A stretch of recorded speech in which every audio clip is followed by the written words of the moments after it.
पाकिस्तान की तारीख़ में, सिंध की तारीख़ न पाकिस्तान की तारीख़ में मज़ाहिमत की एक नई तारीख़ लिखिजी रही है। मज़ाहिमत जो जेके पाकिस्तान में तहरीकूं हलन उहे बबूर लोहे की तहरीक के मिसाल ठाहे।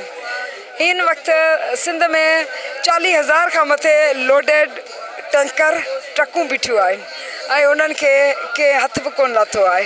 सिंध सड़क ते आहे, 9 ॾींहं आहे उस में 45 डिग्री सेंटीग्रेड में ये असांजे कारे कोटनि सां सॼी सिंध सुती पई आहे। तव्हां ॾिसो उन्हनि सां गॾु उथे थी, उन्हनि सां गॾु नारा हणे थी, उन्हनि जी हिफ़ाज़त करे थी, उन्हनि सां गॾु वेठी आहे।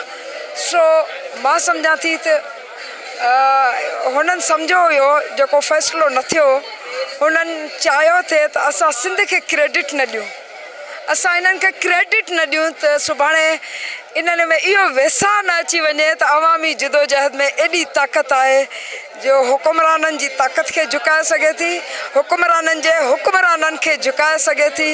पर इन जे करे मां सम्झां थी त नोटिफिकेशन न कढियो वियो। नोटिफिकेशन त परे इन्हनि खे इहे मनसूबा रद्द करणा आहिनि, इहे करणा पवंदा। इन्हनि क्रेडिट नथे ॾियणु चाहियो त जीअं माण्हुनि जो वेसा न जागे त हिकिड़ा हथे ख़ाली रुगो नारनि जी बुनियाद ते रक़्स गीतनि ऐं पुरमुन तक़रीरनि जी बुनियाद ते हू पंहिंजो ईअं हक़ वठी सघनि था। जेकॾहिं हीउ मैसेज वियो त उन्हनि लाइ उन्हनि जा ही जेके हथियार आहिनि उहे सभु जेके आहिनि से नाकारा थी पवंदा, जीअं उहे हिन धरणे उन्हनि जे सभिनी हथियारनि खे नाकारा कयो आहे। छाकाणि त ही जेको हिननि वटि हथियार आहे उहो आहे पुरमुन जेका असां जिदोजहद।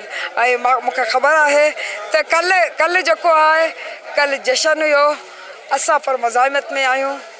कल्ह जशन हुयो, कुझु माण्हुनि पे मल्हायो, सिंध मज़ाहिमत में आहे। सिंध इन करे मज़ाहिमत में आहे जो सिंध खे ख़बर आहे त उहो हक़ वठण खां सवाइ के लॉलीपॉप ते के पराए उन ते क्रेडिट ते कान वेंदी।